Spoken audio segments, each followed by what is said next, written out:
Imagine discovering a hidden tomb beneath the sands of Egypt, sealed for more than 3,000 years, and realizing that the clues inside could finally lead to one of history's most elusive queens. For centuries, Nefertiti has remained trapped between legend and archaeology. We know her face, we know her name, we know she stood beside one of Egypt's most controversial kings during one of the most dramatic religious revolutions in ancient history. But we still don't know where she died, where she was buried, or what happened to her body. And now, beneath the ancient landscape of Egypt, archaeologists are following clues that may bring us closer than ever before. Hidden chambers, mysterious mummies, sealed corridors, forgotten royal tombs, and ancient inscriptions are beginning to form a picture that raises an extraordinary possibility. What if Nefertiti was never truly lost? What if her tomb has been sitting there all along, hidden behind another royal burial, waiting for someone to understand the clues? Tonight, we enter that mystery. But be warned, the deeper we go, the stranger the story becomes. More than 3,000 years ago, Egypt was already an ancient civilization. Its temples stretched toward the sky. Massive statues guarded sacred entrances. Priests performed rituals that had been repeated for generations. Along the Nile, cities moved with the rhythm of agriculture, trade, religion, and royal power. And somewhere inside this enormous civilization lived a woman whose image would eventually become one of the most recognizable faces of the ancient world. Her name was Nefertiti. The name itself has often been translated as, "The Beautiful One has come." But beauty was only a small part of her story. Nefertiti was not simply the wife of a pharaoh. She was a queen who stood at the center of one of the most radical transformations ancient Egypt had ever experienced. Her husband was Akhenaten, the pharaoh who abandoned Egypt's traditional religious system and elevated the solar deity Aten above the old gods. The change was enormous. For generations, Egyptians had worshipped powerful deities such as Amun, Osiris, Isis, Horus, and countless others. Their temples controlled enormous wealth, and their priests held tremendous influence. Then Akhenaten changed the rules. He moved the royal court away from Thebes and established a new capital called Akhetaten, the modern site of Amarna. And Nefertiti went with him. Together, the royal couple appeared in scenes unlike almost anything that had come before. They were shown beneath the rays of Aten. They were shown with their daughters.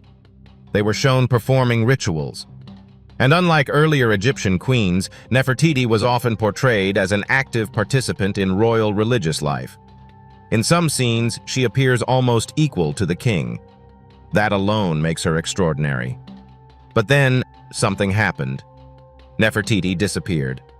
Not physically from history at first. Her name and image continued to exist in inscriptions and monuments.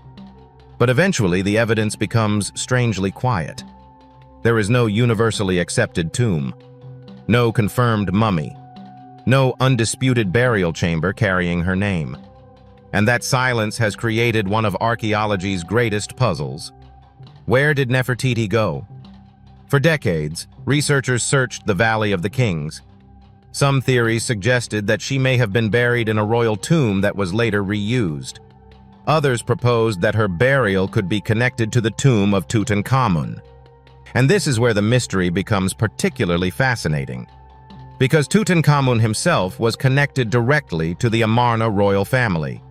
He was the young king who eventually restored Egypt's traditional religion after the dramatic reign of Akhenaten. His tomb was discovered by Howard Carter in 1922. And what Carter found changed archaeology forever. Gold, statues, chariots, jewelry, weapons, furniture, and the famous golden burial mask. But the tomb itself was surprisingly small for a pharaoh. That unusual layout led some researchers to wonder whether it had originally been designed for someone else. And eventually, one theory became especially famous. What if Tutankhamun's tomb was not originally intended to be a king's tomb at all? What if some of its strange architectural features were evidence that it had been modified from an earlier burial? And what if the missing burial belonged to Nefertiti? It was an exciting idea. But archaeology is not built on exciting ideas. It is built on evidence. And evidence is exactly what researchers have been searching for. The possibility became even more intriguing when researchers began examining the architecture beyond the visible chambers. Could there be hidden spaces behind the walls? Could the tomb continue farther into the mountain? Could another burial chamber exist beyond the rooms already known? For a while, radar scans seemed to offer hope. Ground-penetrating radar suggested possible anomalies behind the walls of Tutankhamun's tomb. Some interpretations claimed that these could represent hidden chambers. Others argued that the signals were geological features or inconsistencies in the rock. The debate became intense. And eventually, the evidence failed to produce the spectacular confirmation many had hoped for. But that did not kill the mystery. Because Nefertiti's story does not depend on one tomb. It depends on an entire landscape of forgotten burials. Across Egypt, archaeologists continue to uncover evidence that ancient tombs were not always static monuments. They were reused, modified, expanded, sealed, opened, and sometimes transformed completely by later generations. A tomb could begin as the final resting place of one individual and, centuries later, become a sacred space for someone else. This is important because Nefertiti lived during a period of extraordinary political instability. The Amarna period did not last long. Akhenaten's religious revolution eventually collapsed. The royal court returned to traditional centers. The old gods returned. Akhenaten's monuments were dismantled. His name was sometimes removed. His memory was attacked. And the city he built was abandoned. Imagine what that means. An entire capital city created to represent a new religious order suddenly becomes a ghost town. Its palaces collapse. Its temples disappear beneath the desert. Its royal family becomes the subject of later political silence. And somewhere inside this chaos, Nefertiti vanishes from the historical record. That disappearance may not have been accidental. Perhaps she died. Perhaps she changed her name. Perhaps she ruled briefly under another identity. Or perhaps her burial was intentionally concealed during a period when the royal family itself was becoming dangerous to remember. This is where the search for her tomb becomes more than a hunt for a mummy. It becomes a search for the missing chapter of an entire dynasty. And new archaeological discoveries continue to remind us just how much remains hidden. Recently, researchers have uncovered royal tombs, mysterious chambers, ancient settlements, enormous statues, forgotten temples, and burial complexes that remained untouched for thousands of years. Some discoveries have been made only a few feet beneath the surface. Others required years of excavation. And every discovery teaches archaeologists something important. Ancient Egypt was not a finished puzzle. It was a civilization constantly changing. Tombs were reused. Artifacts were relocated. Names were erased. Bodies were moved. And sacred objects were sometimes hidden deliberately. That means Nefertiti could have disappeared from the historical record without disappearing physically. Her tomb could still exist. Her mummy could still exist. And perhaps the most important clue has not yet been found. The question is whether archaeologists will recognize it when they see it. Because somewhere beneath the Egyptian desert, there may be a doorway that has remained sealed since the Bronze Age. A doorway belonging to a queen whose face survived while her final resting place vanished. A doorway that could contain inscriptions, funerary equipment, royal artifacts, or perhaps something even more important. Her remains. And if that day ever comes, it would not simply solve the mystery of Nefertiti. It could force historians to rewrite an entire chapter of ancient Egyptian history. Because sometimes the greatest discoveries are not the things buried beneath the sand. They are the stories those objects force us to reconsider. And Nefertiti's story may be one of the greatest still waiting to be uncovered. The strange thing about Nefertiti is that we know so much about her, yet the one thing we desperately want to know remains hidden. We know what she looked like. We know the name of her husband. We know the names of several of her daughters. We know the city where she lived, the god she worshipped, and the extraordinary revolution she helped create. Yet when it comes to the final chapter of her life, the evidence suddenly disappears. No confirmed tomb, no universally accepted mummy, no clear record of her death. It is almost as if someone closed a door and deliberately erased the key. But ancient Egypt rarely leaves us with only one clue. Sometimes the answer is scattered across statues, broken inscriptions, abandoned cities, reused tombs, and objects that survived thousands of years.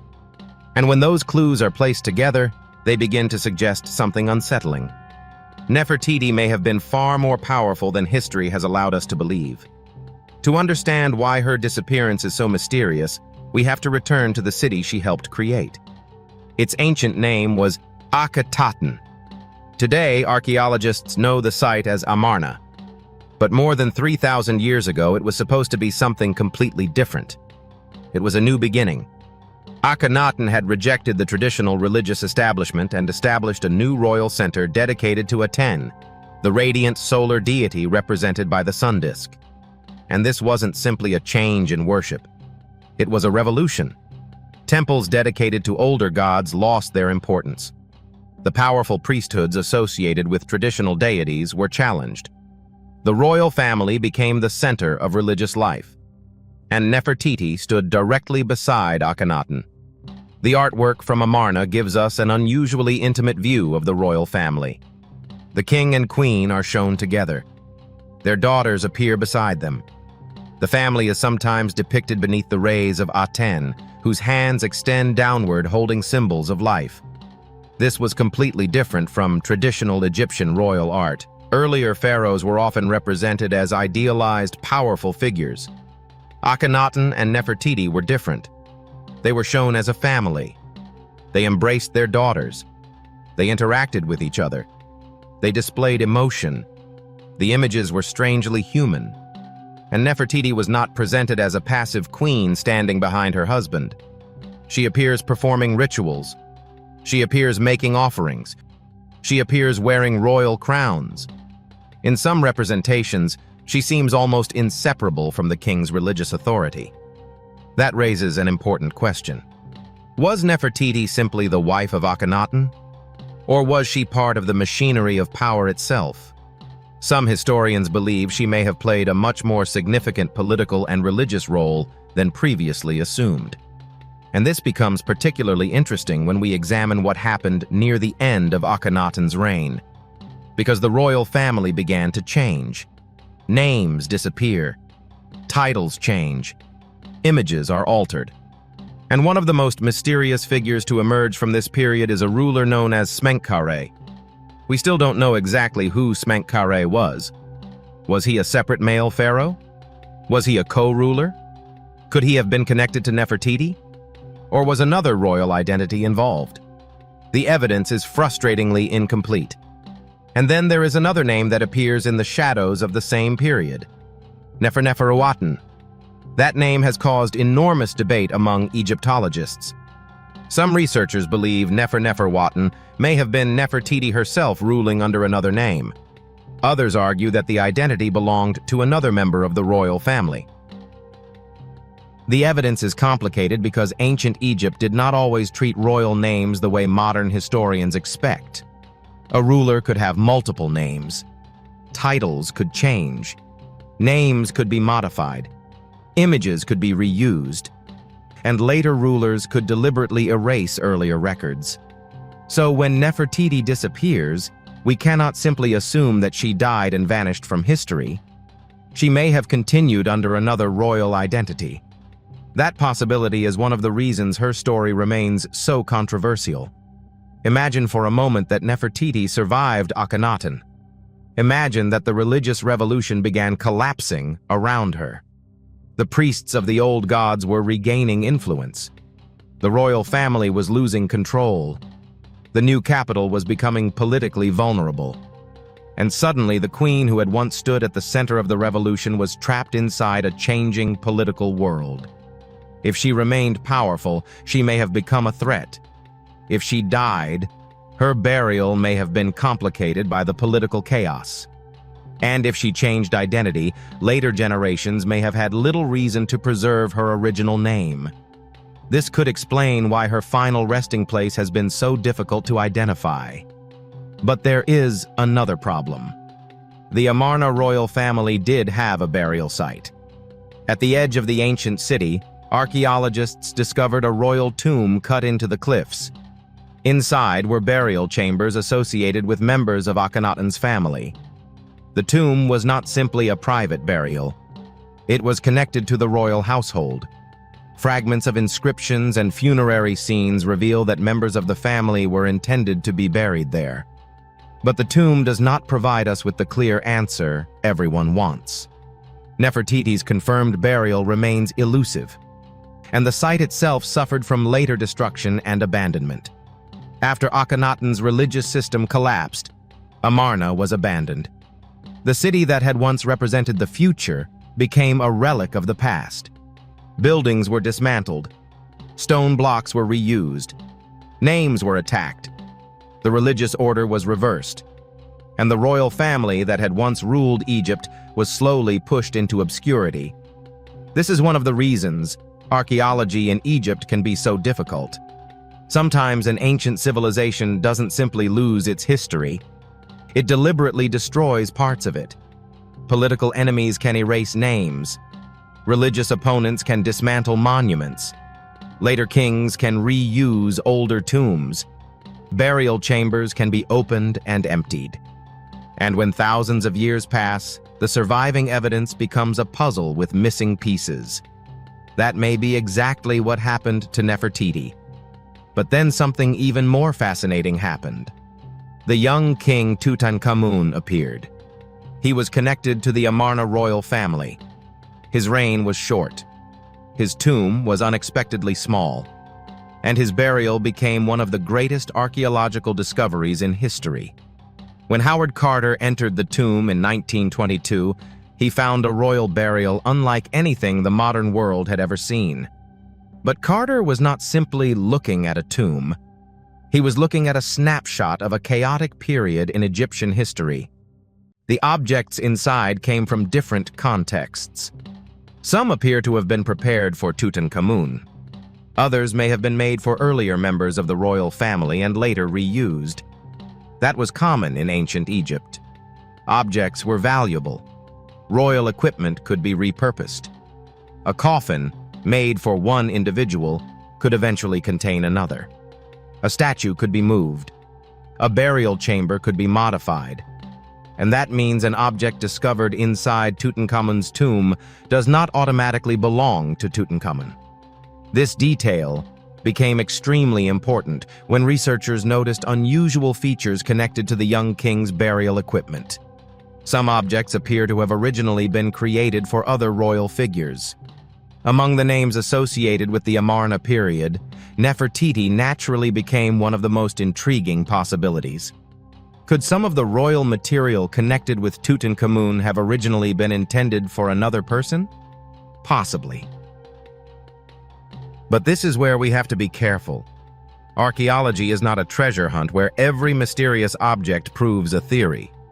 A strange coffin does not automatically belong to Nefertiti. An altered inscription does not automatically reveal her tomb. A hidden chamber does not automatically contain her mummy. Every clue has to survive scientific scrutiny. And that is precisely what makes this mystery so compelling. Because despite decades of research, there is still no definitive answer.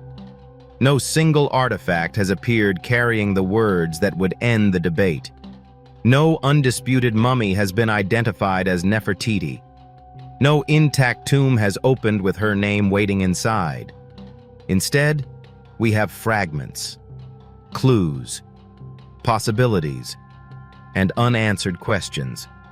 But there is something else buried beneath the surface of this mystery. The ancient Egyptians believed that names were powerful. A person's name was part of their identity. To erase someone's name was not simply to remove words from stone. It could threaten their existence in the afterlife. And Nefertiti's name survived. Despite the collapse of Amarna, despite the destruction of Akhenaten's monuments, despite the efforts to restore the old religious order, her face survived. Her name survived. Her daughters survived in fragments. Her story survived, which raises a haunting possibility. Perhaps the people who came after her wanted to erase the memory of the Amarna royal family, but they couldn't erase everything. And maybe somewhere beneath the sands of Egypt, one final piece of evidence remains untouched. A piece that could tell us exactly what happened to the queen. A burial chamber, a royal inscription, a mummy, or perhaps an object bearing a name that historians have been searching for since the 19th century. Because Nefertiti's greatest mystery may not be that she disappeared. It may be that she disappeared so completely that we have been searching in the wrong place all along. And if the hidden chambers of Egypt still have secrets left to reveal, the next discovery could change everything we think we know about the most mysterious queen of the ancient world. For more than a century, archaeologists have searched for one thing that could settle the mystery of Nefertiti once and for all: her mummy. Not another statue, not another inscription, not another theory. A body. Something that could be examined with modern science, dated, identified, and compared with members of the Amarna royal family. But finding a royal mummy in Egypt is rarely as simple as opening a tomb. Ancient burials were moved, hidden, reused, robbed, and sometimes deliberately concealed. And when it comes to Nefertiti, the trail becomes even stranger. Because somewhere among the royal mummies already discovered, there may be a woman whose identity has been misunderstood for more than a century. What if Nefertiti has already been found, but archaeologists simply haven't recognized her? The idea sounds almost impossible. But Egypt has a long history of surprises. Royal mummies were not always left where their original builders intended them to remain. By the end of ancient Egypt's New Kingdom, tomb robbery had become a serious problem. Royal tombs in the Valley of the Kings were filled with unimaginable wealth, and thieves knew exactly where to look. Gold, jewelry, furniture, weapons, sacred objects, anything valuable could attract robbers. So ancient priests began doing something extraordinary. They moved the dead. Royal mummies were removed from their original tombs and transferred to hidden caches where they could hopefully survive. One of the most important discoveries came in 1881. Inside a concealed burial chamber near Deir el-Bahari, archaeologists found a collection of royal mummies belonging to some of Egypt's most famous rulers. There was Thutmose III. There was Seti I. There was Ramses II. There were other members of the royal family. It was like discovering an ancient underground archive of kings. But not every mummy was immediately identified. Some were damaged. Some had been rewrapped. Some had their original names removed or replaced. And some were simply mysterious. This is where the search for Nefertiti becomes fascinating. Because identifying an ancient mummy is not like reading a modern passport. The body may be thousands of years old. The coffin may have been reused. The inscriptions may be damaged. The mummy may have been moved several times. And the person who originally buried it may have left behind very little information. Modern science can help. CT scanning can reveal the skeleton without unwrapping the mummy. DNA analysis can identify biological relationships. Radiocarbon dating can estimate age. Dental analysis can provide additional clues. Even the shape of the skull can sometimes help researchers compare individuals. But there is a problem. Nefertiti's family tree is complicated. Extremely complicated. Akhenaten had several daughters with Nefertiti. He also had other wives. Tutankhamun was part of this family. His biological mother has been identified through genetic research as a woman known only by the mysterious designation KV35 Younger Lady. And that discovery gave archaeologists something incredibly valuable: a biological connection. The Younger Lady was found in a royal cache in tomb KV35. Genetic studies showed that she was the mother of Tutankhamun. Even more remarkably, she was also a full sister of Akhenaten. That means Tutankhamun's parents were closely related. This kind of genetic information has allowed researchers to reconstruct parts of the Amarna family that were previously almost impossible to understand. But Nefertiti herself remains outside the confirmed genetic chain, and that missing link continues to haunt Egyptologists. Who was her mother? Who was her father? Where was she born? When did she die? Where was she buried? And perhaps the biggest question of all, was the mummy of Nefertiti already discovered decades ago? One candidate has attracted enormous attention. She is sometimes called the Younger Lady. Her appearance has been examined repeatedly. Some researchers have suggested that certain facial characteristics could fit Nefertiti, but DNA tells a different story. The Younger Lady was the biological sister of Akhenaten. That makes her Tutankhamun's mother. It does not make her Nefertiti. So one of the most exciting candidates turned out to be someone else. But that does not mean the search is over. In fact, it created a new question. If the Younger Lady was Tutankhamun's mother, where was Nefertiti? And this is where another mummy enters the story. KV35 also contained an older woman. She became known as the Elder Lady. Genetic analysis identified her as Queen Tiye, the mother of Akhenaten. So within the same tomb were 3 generations of the royal family: a grandmother, a mother, a son, but no confirmed Nefertiti. It's almost like the royal family was assembled underground while the queen herself was missing. And perhaps that is exactly what happened. The Amarna period was unlike anything Egypt had experienced before. Akhenaten had challenged the established religious order. He had moved the capital. He had built a new city. He had promoted Aten. And after his death, his successors began dismantling much of what he had created. The old gods returned. The temples regained their power. Akhenaten's name was attacked.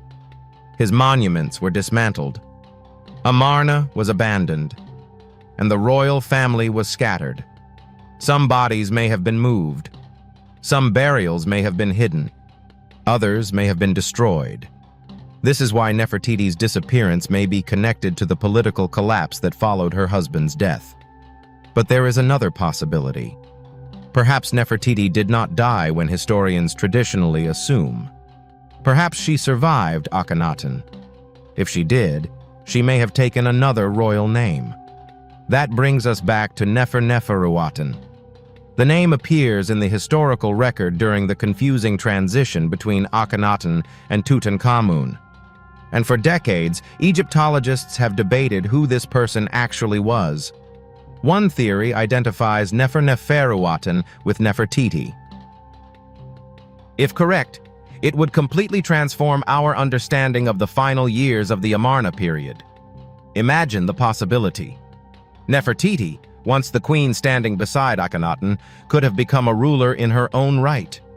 She may have attempted to stabilize Egypt after years of religious upheaval. She may have negotiated with powerful priests. She may have tried to protect her children. She may even have ruled briefly before the throne passed to another member of the royal family. But there is no definitive proof, and that uncertainty is exactly what makes the story so fascinating. Ancient Egyptian history contains many examples of powerful women. Hatshepsut ruled as pharaoh. Sobekneferu ruled before her. Later, Cleopatra would become one of the most famous queens in world history. But Nefertiti occupied a very different position. Her power seems to have been deeply connected to religion. She was not simply beside the king.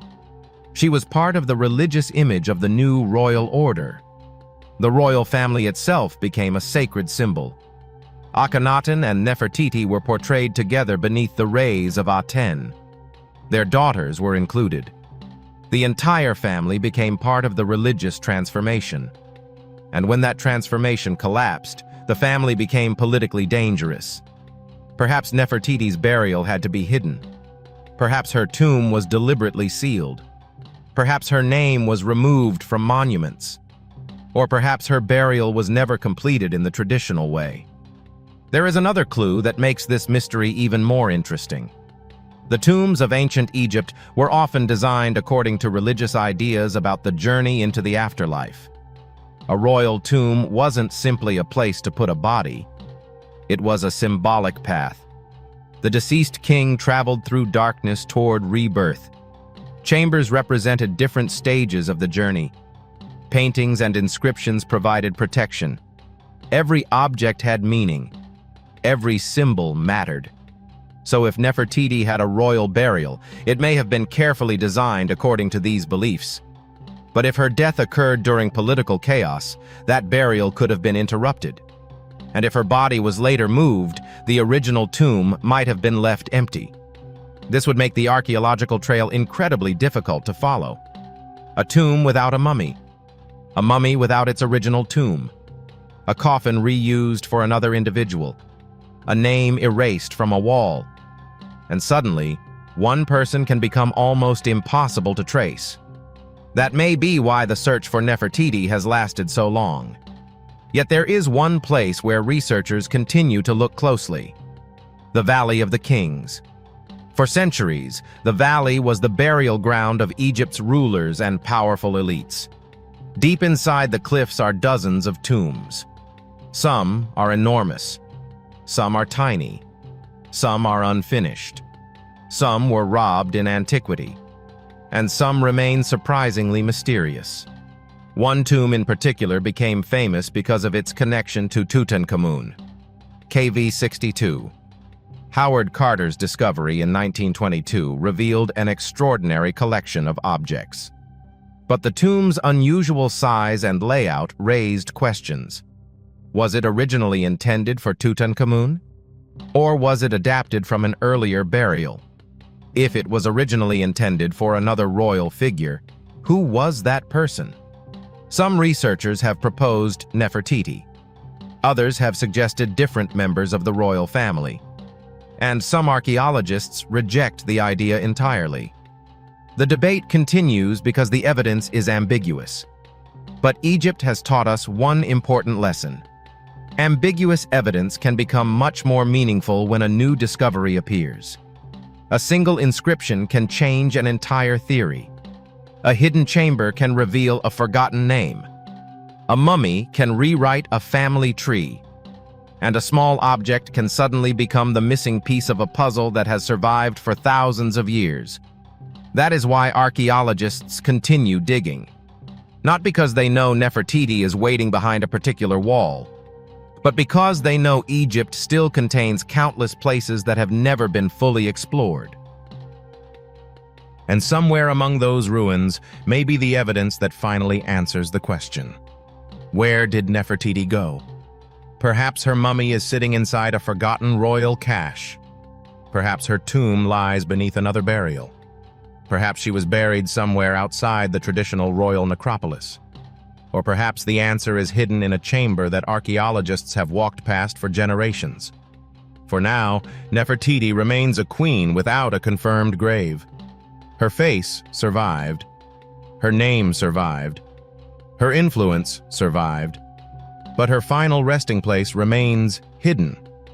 And in Egypt, the most dangerous assumption an archaeologist can make is that because something has not been found, it no longer exists. Sometimes the greatest secrets are not destroyed. They are simply waiting for the right person to open the right door. For thousands of years, Egypt has been hiding its secrets in plain sight. A wall can look empty until a layer of plaster is removed. A broken statue can reveal a name beneath another name. A tomb can appear to be nothing more than a damaged corridor until archaeologists discover that its walls continue deeper into the mountain. And sometimes, what looks like an ordinary burial can turn out to be connected to one of the most powerful women in ancient history. That is why the search for Nefertiti has never really been about finding a single golden coffin.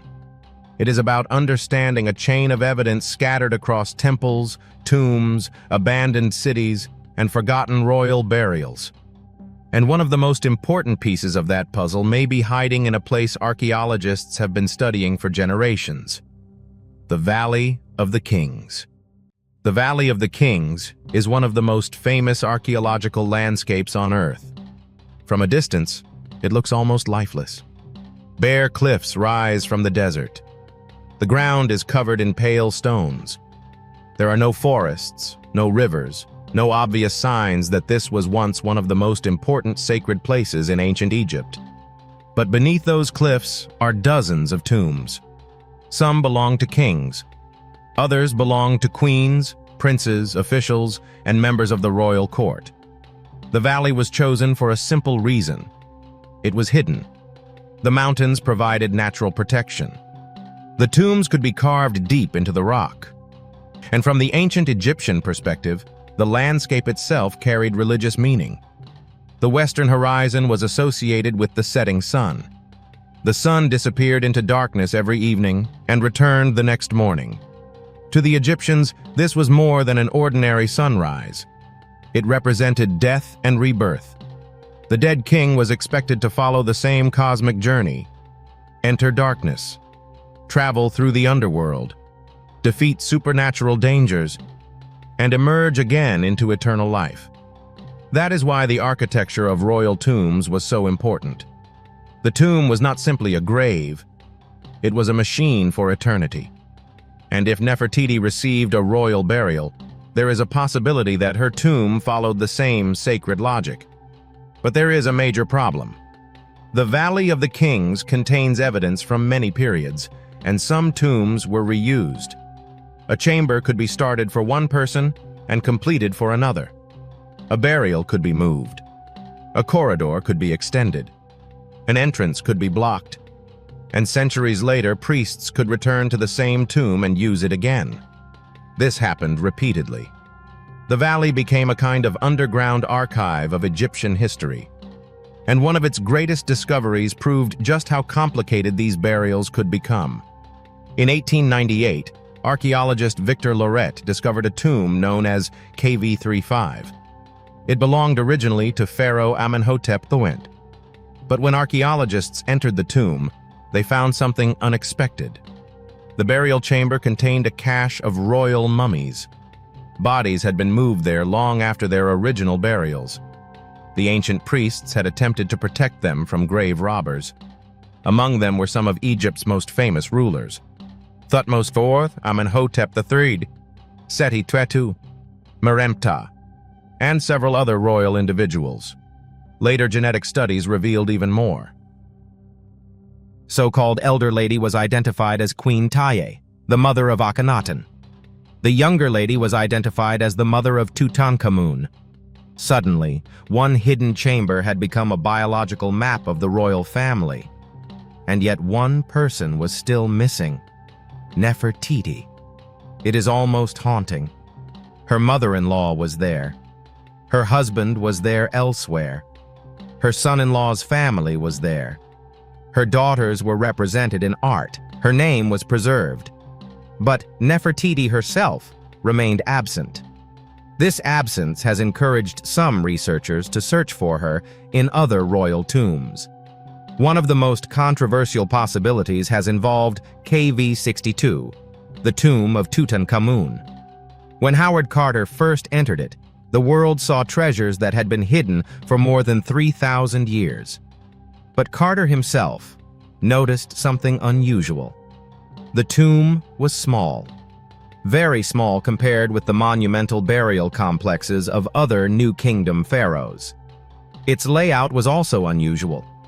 Some researchers believe that the tomb may have originally been constructed for a high-ranking individual rather than a king. Others argue that it was simply an unfinished royal tomb that was rapidly adapted for Tutankhamun because the young king died unexpectedly. That explanation is perfectly plausible. Tutankhamun may have died before his planned burial was completed. His successors could have prepared an existing tomb quickly. This would explain why his burial chamber is relatively modest compared with those of other rulers. But then another question appears.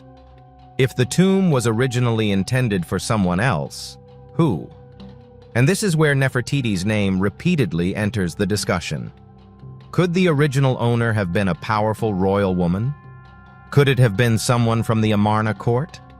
Could the tomb have been modified after her death?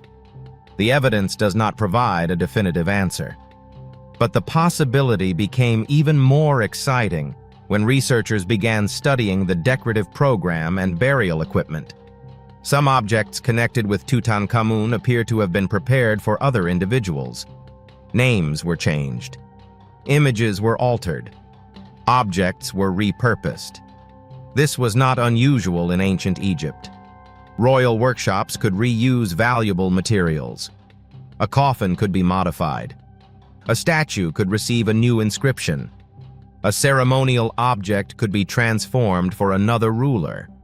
But when the original name belongs to someone from the Amarna period, the mystery becomes much more interesting. Because Amarna was the forbidden chapter of Egyptian history. After Akhenaten's death, Egypt wanted to move on. The traditional gods returned. The royal court abandoned Akhenaten. Monuments connected to the Aten religion were dismantled. Akhenaten's name was removed from monuments. His reign was treated as something that should be forgotten. And this may have affected Nefertiti as well. Imagine being associated with a religious revolution that the next generation desperately wanted to erase. Even if you had once been one of the most powerful people in Egypt, your memory could become politically inconvenient. Your statues could be removed. Your inscriptions could be altered. Your burial could be relocated. And your name could disappear from official history. That is why the mystery surrounding Nefertiti cannot be separated from the political collapse of the Amarna period. She may not have simply vanished. She may have been deliberately pushed into silence. There is another fascinating clue. Nefertiti's daughters appear repeatedly in Amarna artwork. 6 daughters are securely known, and several other royal children may have existed. These scenes show the family participating in religious rituals. They also reveal something about Nefertiti's position. She was not merely standing beside Akhenaten. She was part of the visual language of kingship. Her role was so prominent that some depictions almost blur the distinction between queen and ruler. This becomes particularly important when we consider the mysterious ruler Neferuaten. The name means something connected to the perfection or beauty of Aten. It appears during the chaotic years after Akhenaten. Some inscriptions give this ruler a royal status normally associated with a pharaoh. And some scholars believe Neferuaten may have been Nefertiti. If that theory is correct, Nefertiti may have survived Akhenaten and ruled Egypt herself. Think about what that would mean. The woman we know primarily as the beautiful queen may actually have been a pharaoh. She could have ruled during one of Egypt's most unstable transitions. She may have attempted to negotiate between the Aten religion and the traditional priesthood. She may have protected her daughters. She may have helped prepare the way for the restoration of the old religious order. And if she later died, her burial could have been handled under a different royal identity. That would make finding her mummy incredibly difficult. Researchers would not necessarily be searching for the name Nefertiti. They might need to search for another name entirely. And this is one reason archaeology is so dependent on context. A mummy without an inscription can tell us one story. A mummy with a royal family connection can tell us another. A mummy found with objects carrying the name Neferuaten could completely change the interpretation. And a tomb containing evidence of multiple royal identities could potentially solve a mystery that has lasted for centuries. But there is still another possibility. Nefertiti's burial may not be in the Valley of the Kings at all. She could have been buried somewhere near Amarna. She could have been moved later. She could have been placed in a hidden cache, or her original tomb could have been destroyed. Egypt's deserts have swallowed entire settlements. Floods have damaged tombs. Earthquakes have collapsed chambers.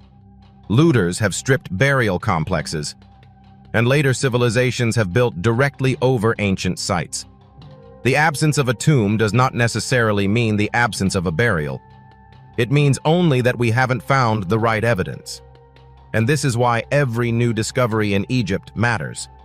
A forgotten shaft, a sealed corridor, a fragment of painted plaster, a damaged statue, a small piece of pottery. Even a single inscription can redirect decades of archaeological research. Because ancient Egypt is not a finished story. It is a story still being excavated. And Nefertiti may be one of its biggest missing chapters. Somewhere beneath the stone and sand could be the answer to one of history's most enduring questions. Not simply where she was buried, but who she became after the world she helped build began collapsing. Was she still Queen Nefertiti? Was she Neferuaten?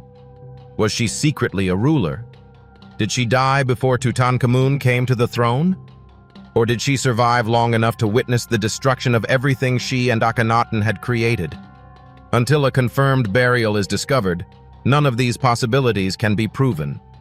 But the search continues. And perhaps the most astonishing thing about the mystery is that the ancient Egyptians themselves may have left us enough clues to solve it. We just haven't learned how to read them yet. Because somewhere in the darkness of a sealed tomb, behind a wall untouched for thousands of years, there may be one inscription waiting to speak. And when it does, the forgotten queen may finally step out of the shadows. For decades, archaeologists have been looking in the same places for Nefertiti. The Valley of the Kings, the ruins of Amarna, hidden chambers beneath royal tombs, ancient mummy caches. But what if the real clue was never a tomb at all? What if it was a city? Because before Nefertiti vanished from history, she lived in a place that was itself destined to disappear. Akhenaten was built almost overnight in the middle of the Egyptian desert, a city created by a king who wanted to change the religion of an entire civilization. Today, its ruins may look like little more than broken walls and scattered stones. But buried beneath that landscape are clues about the royal family, their daily lives, their beliefs, and possibly the final years of Nefertiti herself. And the more archaeologists uncover at Amarna, the more this abandoned city begins to look less like a dead capital and more like a message from a vanished world. Akhenaten was not an ordinary Egyptian city. It was a statement. Akhenaten had become convinced that Aten, the visible disk of the sun, should occupy the center of Egyptian religion. So instead of simply building another temple, he created an entirely new capital. The location was carefully chosen. A series of cliffs surrounded the area, creating a natural boundary. Akhenaten declared that this land belonged to Aten. Then construction began. Palaces, temples, administrative buildings, workshops, homes, roads, tombs. The city expanded rapidly, and at its center stood the royal family. Akhenaten, Nefertiti, their daughters, their officials, their priests. For a short period, Akhenaten became one of the most important places in Egypt. But the city was also unusual because of its art. The royal family was depicted in a way that broke centuries of tradition. Akhenaten had an unusual physical appearance in many sculptures. His body appears elongated. His face is narrow. His stomach is rounded. His hips are wide. Some historians believe these images were symbolic rather than realistic. Others continue to debate whether the artwork reflected actual physical characteristics. But Nefertiti's representations are different. Her famous bust shows a woman with a long neck, high cheekbones, carefully shaped lips, and an unmistakable royal presence. The sculpture is so striking that more than 3,000 years later, her face remains instantly recognizable. Yet the famous bust may be only one piece of a much larger story.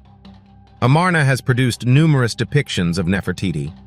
Some show her wearing elaborate crowns. Others show her making offerings to Aten. Some portray her with her daughters. And a few scenes place her in positions of extraordinary authority.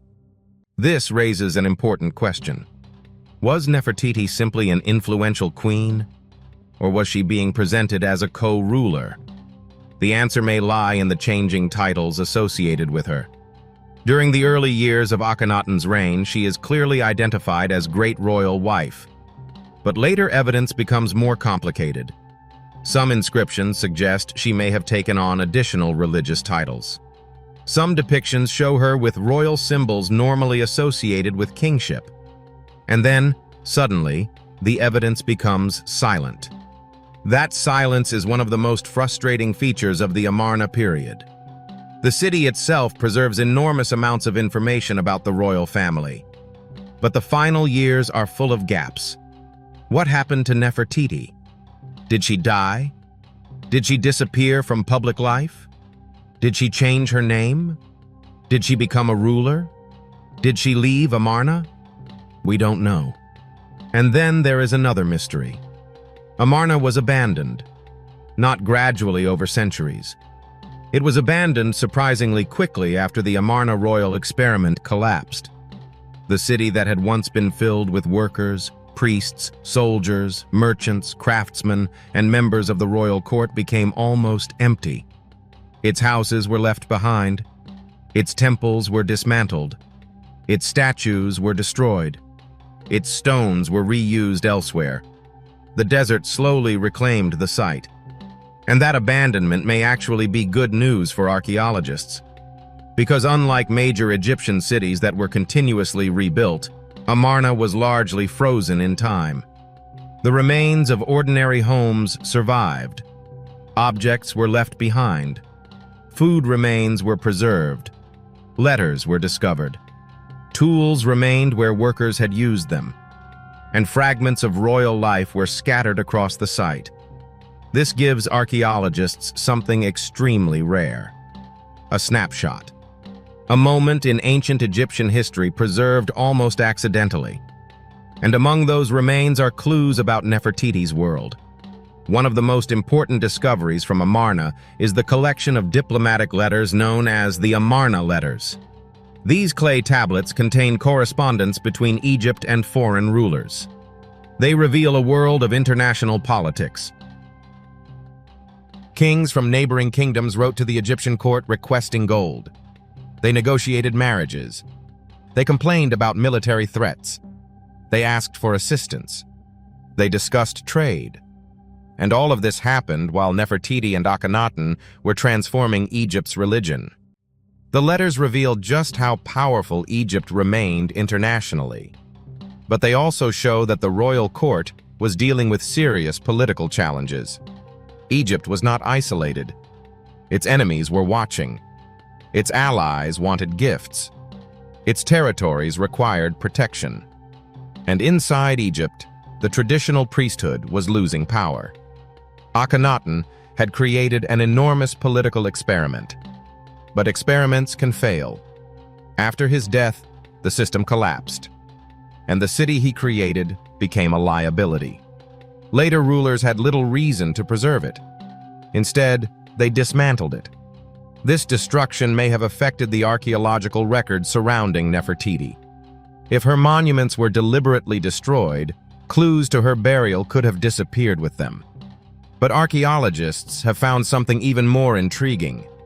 The royal tomb at Amarna contains evidence connected to members of the royal family. The tomb was cut into the cliffs. Its chambers were decorated. Some scenes depict Akhenaten mourning the death of a daughter. These images are unusually emotional for ancient Egyptian royal art. They show grief. They show loss. They show a royal family struggling with tragedy. And that matters because several of Akhenaten and Nefertiti's daughters died during their parents' reign. Their deaths may have changed the royal succession. The royal family was already under enormous pressure. Then, Akhenaten died, and the religious system he created began collapsing. Somewhere within this period, Nefertiti disappears. The timing is suspicious, but suspicion is not proof. It is possible that she died naturally. It is possible that disease took her life. It is possible that she was buried in a royal tomb that was later destroyed. Or perhaps she continued living under another name. And that last possibility keeps researchers searching, because the historical record contains the mysterious ruler Neferuaten. The name itself is closely connected to the Aten religion. Some inscriptions indicate that Neferuaten possessed royal authority, and some scholars believe that person may have been Nefertiti. If so, the queen did not disappear. She transformed. Her identity may have changed. Her political position may have changed. And her burial may have been prepared under a completely different name. This would explain why searching only for Nefertiti may be misleading. Imagine archaeologists opening a tomb and finding inscriptions for Neferuaten. At first, they might not connect it to Nefertiti. Only after examining the titles, family relationships, dates, and artistic style could the connection become clear. That is why archaeology is so much more complicated than simply finding an inscription. Every piece of evidence must fit into a larger historical framework. And sometimes the most important discoveries are not spectacular. A broken seal, a fragment of pottery, a few lines of hieroglyphs, a royal title, a reused statue. These tiny clues can be more valuable than gold, because gold tells us someone was wealthy, a name tells us who they were, and a title can tell us what they controlled. Nefertiti's titles suggest she occupied an extraordinary position. She was great royal wife. She was associated with Aten. She participated in religious rituals. She appears beside Akhenaten in scenes that emphasize royal authority. And possibly, she later became a ruler herself. But if that happened, why was her memory not preserved more clearly? The answer may be political. After the restoration of traditional religion, the Amarna rulers became enemies of the new order. Their names were removed. Their monuments were destroyed. Their city was abandoned. And their legacy was rewritten. In a way, Nefertiti's disappearance may have been the result of history being edited. The victors controlled the monuments. They controlled the inscriptions. They controlled the official memory. But they couldn't erase everything. Fragments survived. Her face survived. Her name survived. Her daughters survived. The ruins of her city survived. And perhaps her tomb survived too. Maybe beneath the cliffs at Amarna. Maybe in the Valley of the Kings. Maybe inside a burial that has already been discovered but incorrectly identified. Or maybe somewhere no archaeologist has excavated yet. That final possibility is perhaps the most exciting. Egypt remains enormous. Even after centuries of exploration, archaeologists continue finding new tombs, temples, settlements, and hidden chambers. Modern technology is making it possible to search beneath the surface without destroying what lies below. Ground-penetrating radar, satellite imagery, magnetometry, 3D scanning, digital reconstruction, DNA analysis. Each technology gives researchers another way to interrogate the past, and the next major clue could come from anywhere. A buried chamber, a forgotten inscription, a mummy cache, or even an object sitting in a museum collection that has been misunderstood for generations. Because history is full of artifacts that were discovered long before scientists understood what they were looking at. And Nefertiti may be one of the greatest examples. Her disappearance has survived for more than 3,000 years. But so has the evidence. It is scattered across Egypt, waiting. And perhaps one day, all those fragments will finally connect. The abandoned city of Amarna may tell us where she lived. The royal tombs may tell us how her family was buried. The mummies may reveal her biological relatives. The inscriptions may reveal her hidden identity. And somewhere in that enormous archaeological puzzle, there may be one final piece. A tomb, a body, a name. The discovery that turns a legend into a historical fact. Until then, Nefertiti remains exactly where ancient Egypt left her. Not completely forgotten, not completely understood, but waiting in the silence between the stones. And perhaps the greatest mystery is not whether her tomb exists. It is whether we have already walked past it without realizing what was hidden inside. Imagine discovering a tomb hidden beneath the sands of Egypt, sealed behind a massive pink granite door so enormous that it looks less like an entrance and more like a monument built to intimidate the living. Now imagine that the person buried beyond it was powerful enough to command priests, govern territories, and stand close to the royal family. Yet somehow, his name almost vanished from history. And then, inside that forgotten tomb, archaeologists discover statues belonging to kings who lived centuries earlier, monuments that appear to have been moved, reused, and deliberately preserved long after their original owners were gone. This is where the story of Nefertiti becomes even more intriguing.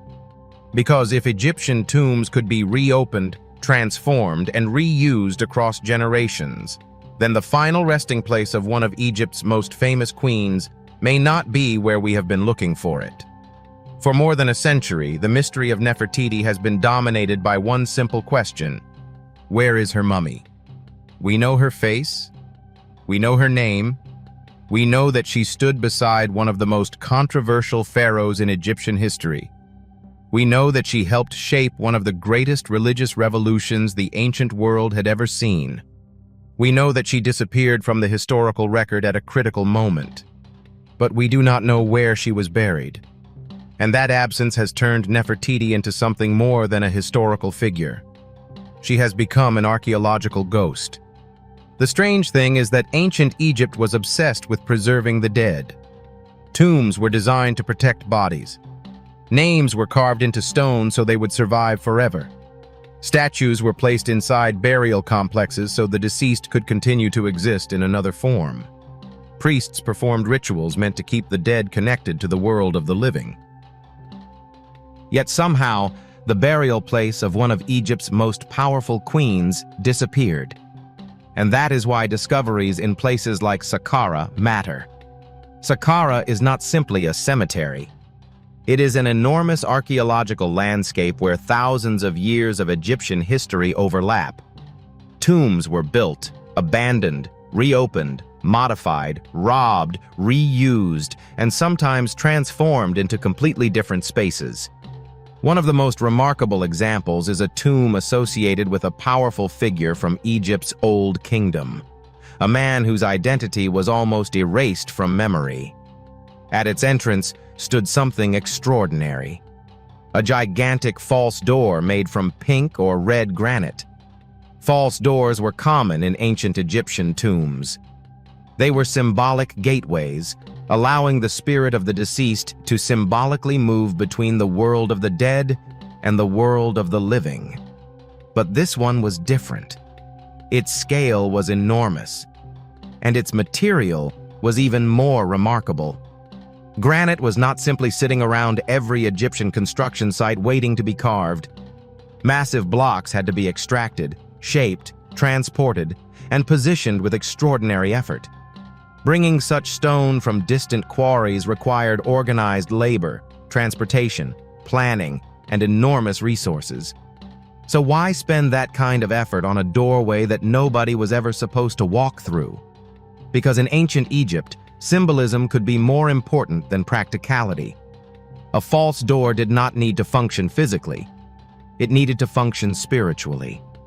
And behind this symbolic doorway was something even stranger: a real entrance.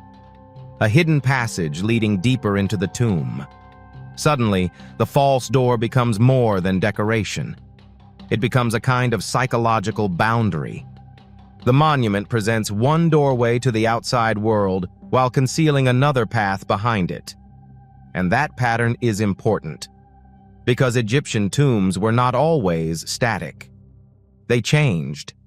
Later generations could enter spaces built centuries earlier.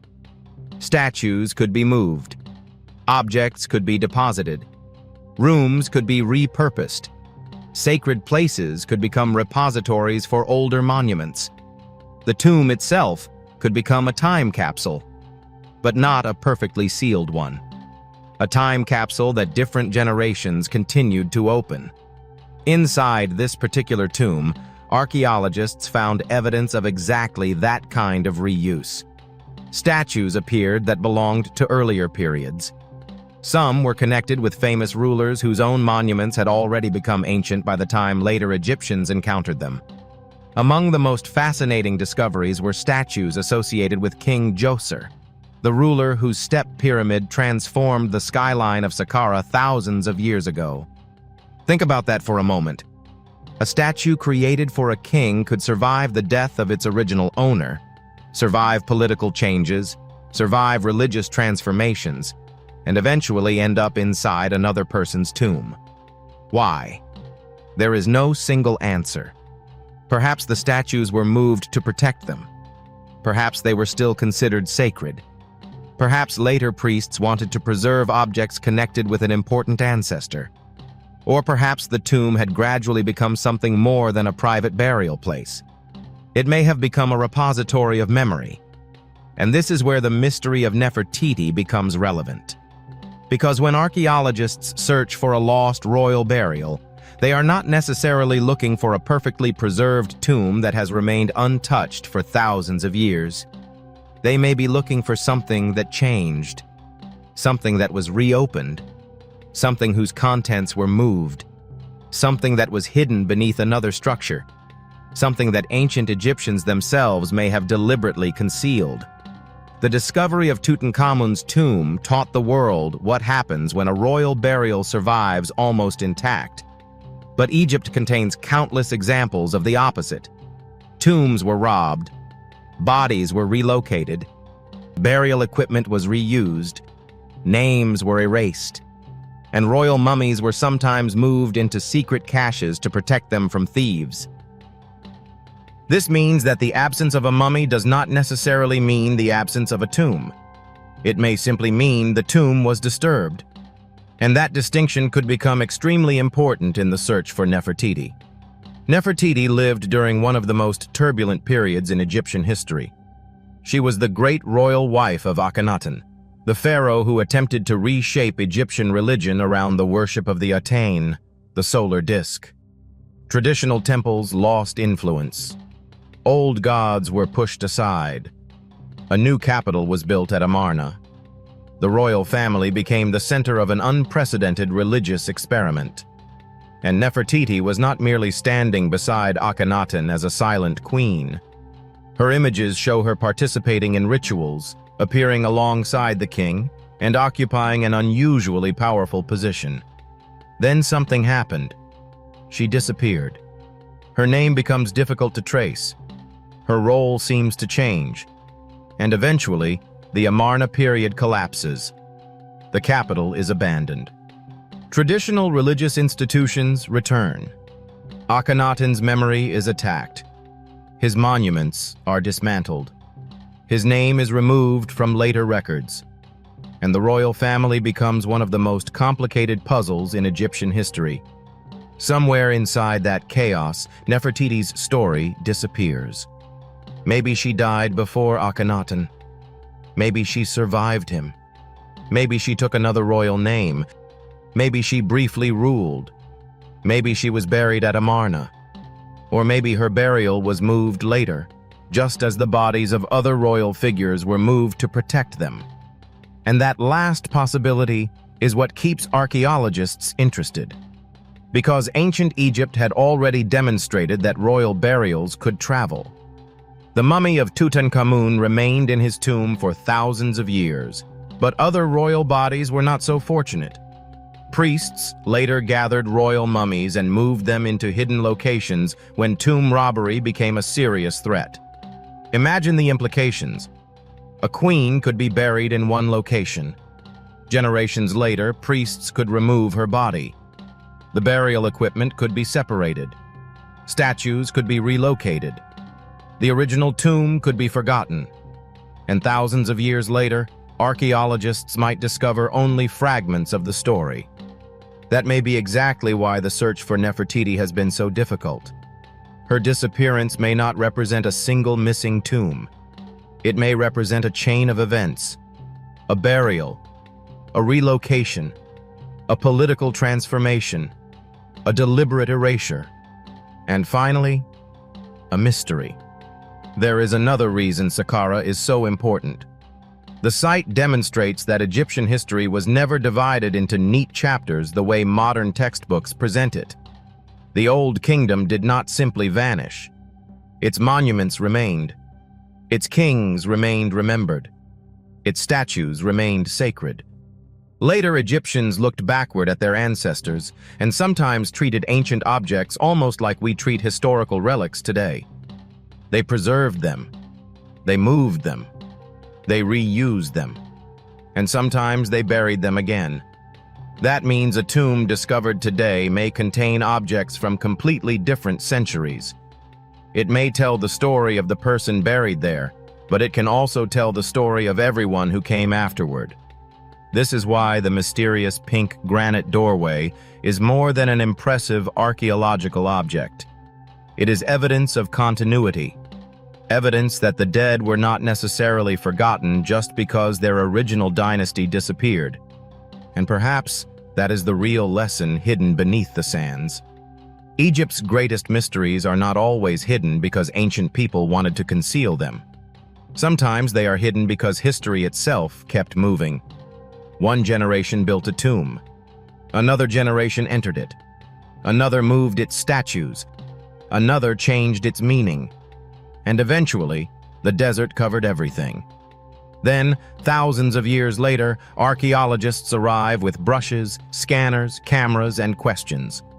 They begin clearing the sand. A doorway appears. Then an inscription. Then a statue. Then another. And suddenly, a person whose name was almost forgotten begins to return. That is what makes the search for Nefertiti so compelling. We are not simply searching for a mummy. We are searching for the missing pieces of a royal story that was deliberately disrupted. And somewhere beneath Egypt, those pieces may still exist. Perhaps behind a wall. Perhaps beneath a later tomb. Perhaps inside a chamber that ancient priests themselves never expected future generations to find. Because if history has taught us anything, it is this. The greatest secrets of ancient Egypt were not always destroyed. Sometimes they were simply moved. And sometimes they were hidden behind a door that was never meant to open. For more than 3,000 years, the name Nefertiti has survived while the place where her body was laid to rest has vanished. That contradiction is at the heart of one of Egypt's greatest archaeological mysteries. We know what she looked like because her sculptors left behind an image so recognizable that her face has become one of the most famous from the ancient world. We know she was a queen, a powerful royal wife, and one of the central figures of the Amarna Revolution. But when archaeologists search for the physical remains of the woman behind that legendary face, the trail suddenly disappears. And perhaps the strangest possibility is that Nefertiti's tomb may have been hiding in plain sight. To understand why, we have to travel back to the final years of Akhenaten's reign, when Egypt itself seemed to be changing shape. The royal court had abandoned the traditional capital of Thebes and established a new city in the desert called Akhetaten, modern Amarna. It was built almost from nothing. Palaces, temples, administrative buildings, workshops, homes, and royal residences appeared across the landscape. At the center of this extraordinary city stood the royal family, Akhenaten, Nefertiti, their daughters, and a new religious ideology unlike anything Egypt had experienced before. The old gods were pushed aside, while the Aten, represented by the radiant solar disk, became the focus of royal worship. Nefertiti appeared everywhere. She was not simply shown standing behind her husband. In some reliefs, she is depicted performing rituals, making offerings, and appearing in positions of authority normally associated with kings. Her image was so prominent that some researchers have wondered whether she eventually exercised power in her own right. But then the evidence becomes frustratingly incomplete. Her name becomes less visible. Her images seem to disappear. And another mysterious royal figure emerges, a ruler known as Nefertiti. For decades, Egyptologists have debated who this person actually was. Was Nefertiti Nefertiti? Was it another woman? Was it a short-lived ruler? Or was the name part of a complicated succession arrangement following Akhenaten's death? There is no universally accepted answer. But if Nefertiti did survive Akhenaten and rule under another name, then the search for her tomb becomes even more complicated. Because archaeologists may not actually be searching for a tomb marked with the name Nefertiti. They may be searching for a burial connected to another royal identity. And ancient Egyptian history has already shown us how dangerous assumptions can be. Names changed. Monuments were modified. Images were recarved. Kings were erased. Royal burials were relocated. Entire chapters of history were deliberately rewritten. The Amarna period suffered perhaps more historical destruction than almost any other era. After Akhenaten's death, the city he built was abandoned. Its temples were dismantled. Its stone blocks were reused in later construction. The religious system he created was rejected. The Aten was pushed aside. The traditional gods returned. And the memory of Akhenaten himself became something later Egyptians wanted to suppress. This was not simply the natural decay of history, it was ideological. The rulers who followed had a reason to distance themselves from the Amarna experiment. And that raises a fascinating possibility. What happened to Nefertiti's burial during this transformation? If she was buried at Amarna, her tomb may have become vulnerable. Her husband was now a controversial figure. Her religious identity was tied to the Aten. Her monuments belonged to a rejected royal order. A burial associated with her could have been deliberately dismantled, concealed, or relocated. And we know royal bodies were sometimes moved for exactly this reason. Centuries later, priests discovered that the tombs of earlier pharaohs had become targets for thieves. Rather than allowing the bodies of their ancestors to remain exposed, they gathered royal mummies and transferred them into hidden caches. This is why modern archaeologists sometimes find famous pharaohs far away from their original tombs. The mummy can survive. The original burial place can disappear. The objects can be separated. The identity can become confused. And eventually, the archaeological puzzle becomes almost impossible to reconstruct. Now imagine that happening to Nefertiti. Perhaps her original tomb was entered. Perhaps her burial was moved. Perhaps her coffin or mummy was placed somewhere else. Perhaps the new location was later reused. And perhaps that later burial eventually became buried beneath another monument. This is why every newly discovered tomb in Egypt can potentially change the conversation. Not because every tomb contains Nefertiti. It almost certainly doesn't. But because each discovery reveals how ancient Egyptians managed their dead. And every example gives archaeologists another piece of the puzzle. Saqqara provides an extraordinary example. The cemetery was active for thousands of years. Kings, officials, priests, nobles, craftsmen, and ordinary Egyptians were buried there across different periods. A tomb could be built for one individual and later become something completely different. Objects from older monuments could be deposited inside. Statues could be moved. Sacred artifacts could be protected. Rooms could be reopened. In other words, the archaeological record is layered. And that is exactly why the search for lost royal burials requires patience. Sometimes the clue isn't a name. Sometimes it's an architectural pattern. Sometimes it's a strange collection of objects. Sometimes it's a secondary entrance. Sometimes it's evidence that a tomb was deliberately modified. And sometimes it's something as simple as a wall that shouldn't be there. One of the most intriguing possibilities surrounding Nefertiti concerns the Valley of the Kings. The valley was primarily associated with royal burials during Egypt's New Kingdom. It contains the tombs of some of Egypt's most famous rulers: Tutankhamun, Ramesses II, Thutmose III, Hatshepsut, and many others.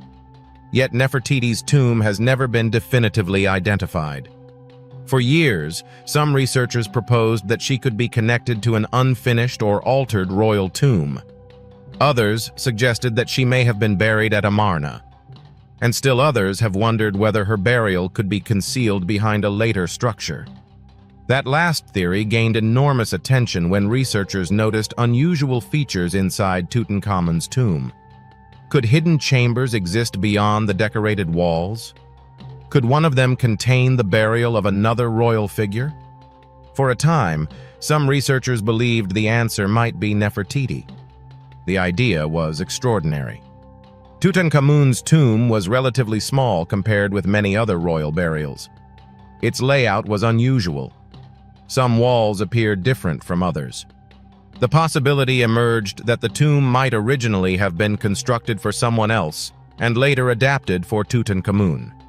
If that were true, perhaps another burial chamber had been hidden beyond it. And if that hidden chamber belonged to Nefertiti, the discovery would transform Egyptology overnight. But archaeology does not operate on excitement alone.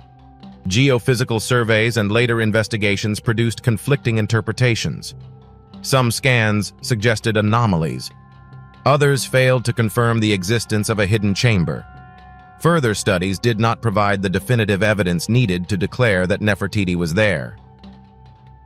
And this is an important lesson.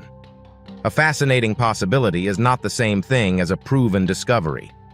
The mystery survives precisely because the evidence remains incomplete.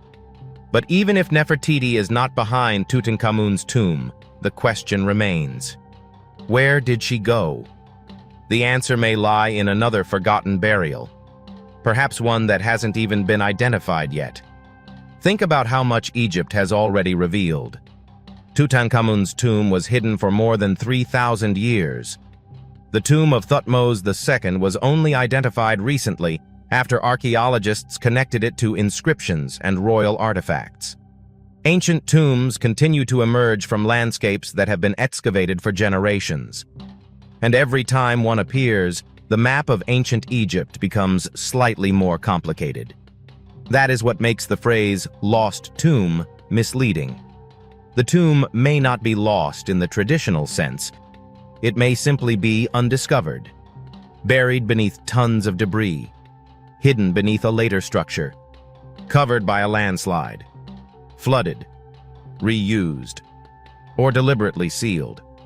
And the desert is remarkably good at hiding things. Wind carries sand. Floods move debris. Buildings collapse. Later civilizations build over earlier ones. A wall becomes buried. A staircase disappears. A tomb entrance becomes indistinguishable from the surrounding rock. After 3,000 years, even a monumental burial can become almost invisible. But there is another possibility that makes Nefertiti's mystery even darker. Her burial may have been intentionally erased. The ancient Egyptians understood the power of names. To preserve a person's name was to preserve their existence. To destroy a person's name was, in a symbolic sense, to attack their eternal life. This is why royal names were sometimes chiseled away from monuments. Images were damaged. Inscriptions were rewritten, and entire identities could be removed from official memory. If Nefertiti became politically dangerous after the Amarna period, her burial may have suffered the same fate. Perhaps someone deliberately removed identifying inscriptions. Perhaps her tomb was repurposed. Perhaps her statues were destroyed. Perhaps her mummy was moved and the original burial deliberately concealed. We may never know. But there is something haunting about the possibility. A woman whose image survives on museum walls around the world may have had her physical resting place deliberately erased by the people who came after her. Her face survived. Her tomb did not. And yet, thousands of years later, archaeologists are still following the fragments. A broken statue, a damaged inscription, a hidden chamber, a reused tomb, a mysterious royal name, a burial that doesn't quite fit. Piece by piece, the ancient world is beginning to speak again. And perhaps somewhere beneath the stones of Egypt, Nefertiti is still waiting. Not behind a dramatic golden door, not necessarily inside a spectacular pyramid, maybe behind a wall that looks completely ordinary, maybe beneath the floor of a later tomb, maybe in a chamber that was entered centuries ago but never correctly identified. Or maybe her mummy is already sitting in a museum collection, cataloged under another name, waiting for modern technology to reveal what the ancient world tried to hide. That possibility is what makes the search so compelling. Because archaeology has already proven that the past can survive in places nobody expects. And if Nefertiti's burial is ever found, the discovery would be more than the location of a missing queen. It would be the recovery of a missing chapter. A chapter about power, religion, family, political betrayal, and the extraordinary woman whose image survived even when her tomb disappeared. For now, the sands remain silent. But beneath them, history is not finished. It is waiting. For thousands of years, ancient Egypt has been telling us the same story in fragments. A statue here, a broken inscription there, a sealed chamber beneath a mountain, a mummy hidden inside another tomb, a royal name carefully erased from a wall. And every fragment seems to answer one question while creating three more. But when it comes to Nefertiti, the mystery is deeper than a missing tomb. Because somewhere between the final years of Akhenaten's reign and the rise of Tutankhamun, one of the most powerful women in the ancient world seems to vanish. No clearly identified burial, no confirmed mummy, no undisputed death record, just silence. And in ancient Egypt, silence can be extremely suspicious. Nefertiti did not live during an ordinary period.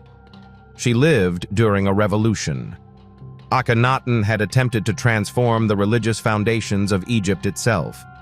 For centuries, Egyptians had worshipped a vast family of gods and goddesses: Amun, Osiris, Isis, Horus, Ptah, Hathor, and countless others occupied temples throughout the kingdom. Then, Akhenaten elevated the Aten. The royal family became the central bridge between the divine and human worlds. And Nefertiti stood at the center of that transformation. Her name appears repeatedly in the art of the period. She is shown offering to the Aten. She appears beside Akhenaten.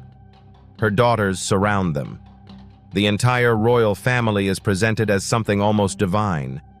But then, gradually, the images change. Nefertiti becomes harder to find. Some representations appear to have been altered. Her role becomes uncertain. And after a certain point, the historical trail goes almost completely dark. This is where archaeology becomes detective work. Researchers have to ask not only what survived, but what might have been deliberately removed. Imagine walking through an ancient temple and seeing hundreds of inscriptions. Now imagine finding one where a royal name has been carefully scratched away. Was it accidental damage? Was it caused by time? Or did someone intentionally remove the name? Ancient Egyptians understood that destroying a name could have consequences beyond politics. The name was part of a person's eternal identity. If your name continued to be spoken, you continued to exist. If it was destroyed, your memory could theoretically disappear. This makes the erasure of Amarna-era names particularly disturbing. The rulers who followed Akhenaten dismantled much of his religious legacy. The temples were abandoned. Buildings were destroyed. Stones were taken apart and reused. The city of Amarna itself became a ghost town. And eventually, the royal family connected with Akhenaten became one of the strangest gaps in Egyptian history. Yet the story didn't completely disappear.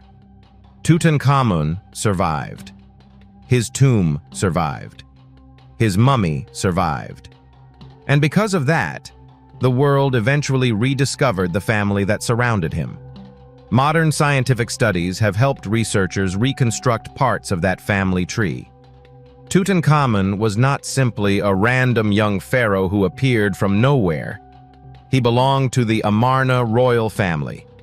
His parents were closely connected to Akhenaten's dynasty. His childhood was spent in the aftermath of one of Egypt's most dramatic political transformations. And then he became king. But Tutankhamun's reign was relatively short. When he died, he was still a teenager. His burial was rushed compared with the enormous tombs created for some other pharaohs. That detail matters, because royal tombs were normally planned as monumental projects. They could take years or decades to complete. Tutankhamun may not have had that luxury. His death created a problem. The kingdom needed a burial quickly, so a tomb that may have been intended for another person could have been adapted. This is one reason archaeologists continue to debate the unusual design of his burial. Could the tomb have originally been created for someone else? If so, who? That question has generated theories for decades. Some have suggested a senior royal woman. Others have proposed that the tomb was never originally intended as a royal burial at all. And because Nefertiti's own tomb remains unidentified, she inevitably enters the conversation. But the evidence has to be handled carefully. A theory can be fascinating without being proven, and archaeology has a habit of punishing people who become too confident too quickly. Still, the possibility raises an important question. What if Nefertiti's tomb was never intended to look like a tomb for Nefertiti? What if her burial was disguised? What if her name was removed? What if later priests moved her remains? What if another pharaoh's burial was constructed around an older royal chamber? The history of Egyptian burials shows that all of these things were possible. Royal tombs were not always permanent. They could be modified, expanded, reused, protected, and sometimes completely transformed. The discovery of hidden royal mummy caches proves just how complicated the journey of a mummy could become. Priests eventually realized that royal tombs were becoming dangerous. Grave robbers knew exactly where to search. Gold attracted thieves. Royal jewelry attracted thieves. Even the wood and stone of tombs could be valuable. So priests began moving royal remains. They gathered kings and queens together. They concealed them in places where thieves would be less likely to look. Thousands of years later, archaeologists opened those hidden chambers and discovered a remarkable collection of rulers. Pharaohs who had once been buried separately were suddenly lying together. It was almost like an ancient emergency archive. And that changes how we think about Nefertiti. If she died during a period of political instability, her body may not have remained in its original tomb. The location we are searching for might therefore be the first burial. Or it might be the final burial. Those are two completely different questions. And there is another possibility. Her mummy might already have been discovered. It might be sitting somewhere in a museum collection, waiting for a definitive identification. Egypt contains enormous numbers of human remains. Some are beautifully documented. Others are less certain. A mummy without a clear name becomes an archaeological mystery. Scientists can examine age, sex, family relationships, trauma, disease, diet, even genetic connections. But proving that a particular unidentified mummy is Nefertiti requires a chain of evidence. Ideally, researchers would need a clear archaeological context connecting the body to her identity. A royal inscription, a burial object, a genetic relationship to known members of her family. or some combination of evidence so strong that alternative explanations become extremely unlikely. Without that, the mystery remains. And perhaps that is why Nefertiti continues to fascinate people more than many other Egyptian queens. We know so much about her appearance, yet so little about her ending. Her famous bust gives us an image of extraordinary beauty. The long neck, the high cheekbones, the carefully painted eyes, the distinctive blue crown. But that sculpture does not tell us what happened to her. It doesn't tell us where she died. It doesn't tell us where she was buried. It doesn't tell us whether she survived Akhenaten. And it certainly doesn't tell us why her memory became so difficult to trace. Maybe she died naturally. Maybe disease took her. Maybe she died during childbirth. Maybe she disappeared because of political conflict. Maybe she became another ruler under another name. Maybe she lived long enough to witness the collapse of the religious system she had once helped build. And perhaps the most haunting possibility is that she knew what was coming. Imagine being Nefertiti at the end of the Amarna period. The city you helped create is beginning to weaken. The traditional priesthood is returning. The political system is changing. Your husband's religious revolution is collapsing. The royal family is fragmenting. And the people who will inherit Egypt may want nothing to do with your legacy. What would you do? Where would you choose to be buried? Would you trust the city of Amarna? Would you want to be near your ancestors? Would you hide your burial somewhere protected? Would you instruct priests to conceal your remains? We cannot know. But the architecture of ancient Egypt tells us something important. The Egyptians were experts at designing spaces that were meant to control movement. Doors, passages, corridors, false doors, hidden chambers, sealed rooms. Every architectural decision could have symbolic meaning. A tomb was not simply a container for a corpse. It was a machine for eternity. The journey through the tomb represented a journey into the afterlife. The deceased needed protection. The correct words had to be written. The correct gods had to be represented. Offerings had to be provided. The body had to be preserved. The name had to survive. And the entrance had to be controlled. That makes the discovery of enormous false doors and concealed entrances so fascinating. The ancient Egyptians were perfectly capable of creating a structure where what you saw was not necessarily what existed. A wall could hide a passage. A false doorway could represent a real spiritual threshold. A tomb could contain another tomb. A burial could contain objects that were centuries older than the person buried there. The landscape itself could become part of the deception. And if Nefertiti's burial followed the same logic, then finding her may require archaeologists to stop looking only for obvious royal architecture. The answer could be hidden behind something that looks ordinary. A later tomb, a collapsed corridor, a sealed doorway, a chamber beneath another chamber, or perhaps an object that doesn't belong where it was found. That is how archaeology often works. The most important clue may not be the spectacular object. It may be the strange one. The statue that belongs to the wrong period. The inscription using an unexpected title. The corridor that leads nowhere. The wall that is thicker than it should be. The burial chamber that seems too small.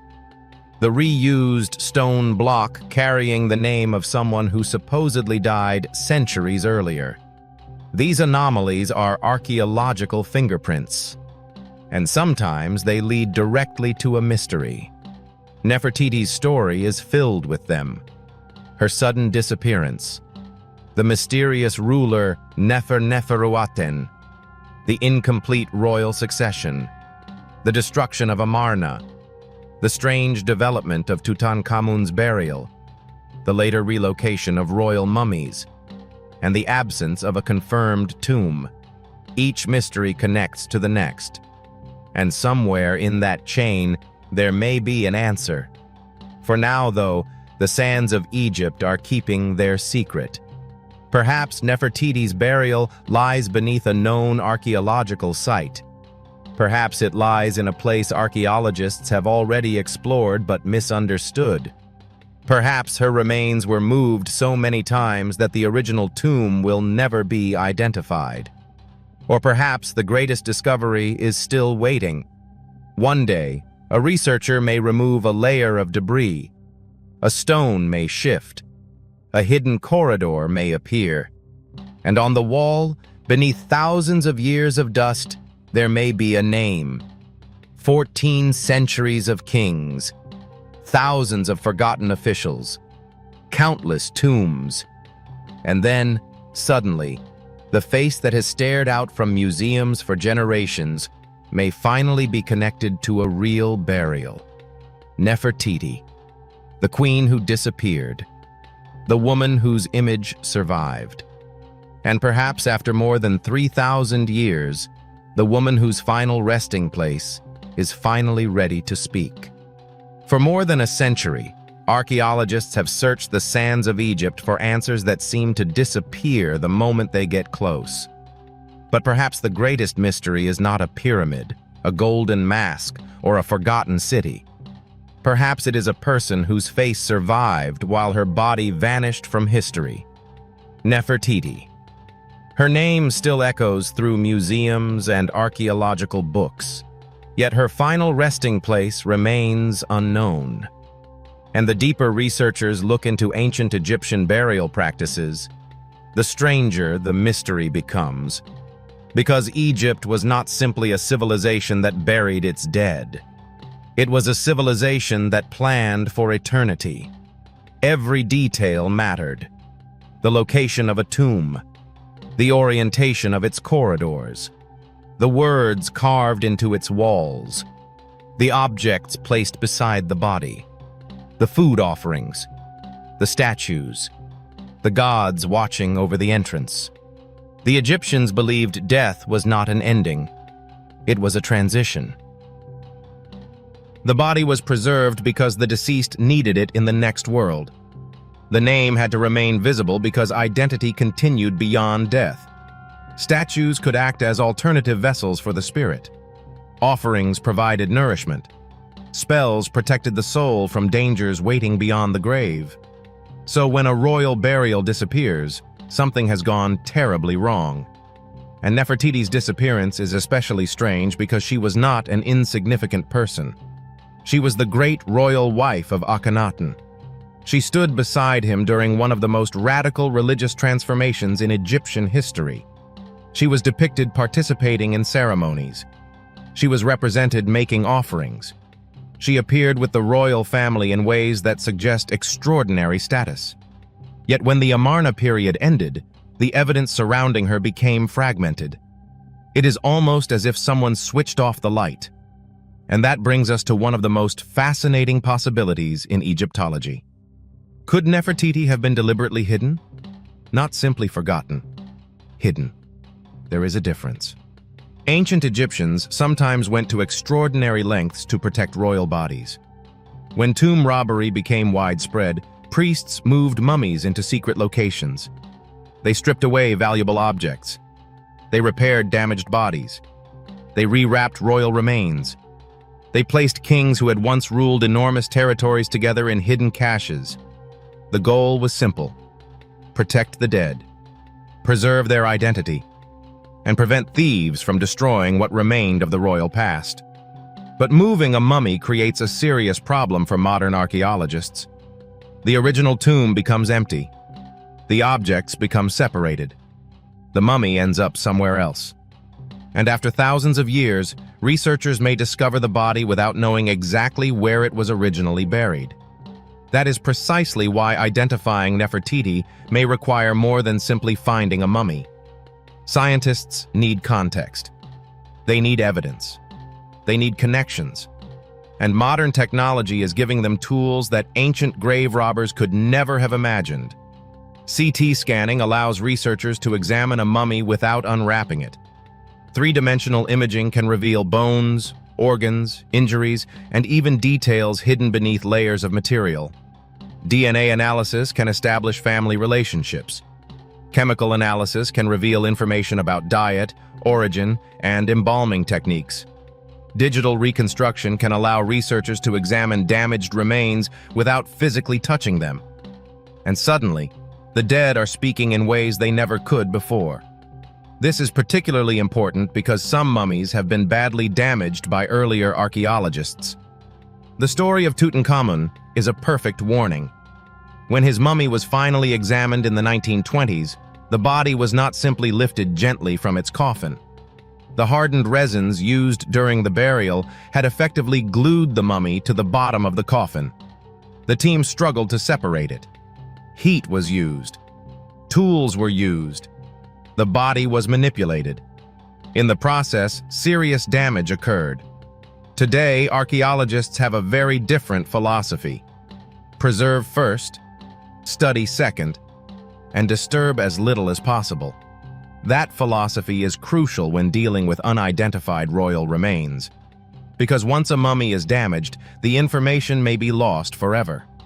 Imagine discovering a mummy that could potentially belong to Nefertiti. You would not want to unwrap it simply because you were curious. You would want to scan it, document it, analyze it, compare it genetically, search for archaeological clues, and only then begin making conclusions. The technology is extraordinary, but there is another problem. Ancient Egyptian royal families were complicated. Intermarriage was common. Brothers and sisters could marry. Close relatives could appear in the same royal family tree. That means genetic relationships are useful, but they are not always simple. A DNA match could tell researchers that two individuals are related. It might tell us that a mummy belongs to a particular family. But proving that a specific unidentified woman is Nefertiti still requires additional evidence. This is why archaeology is so much more than finding something spectacular. A mummy alone is not the answer. A tomb alone is not the answer.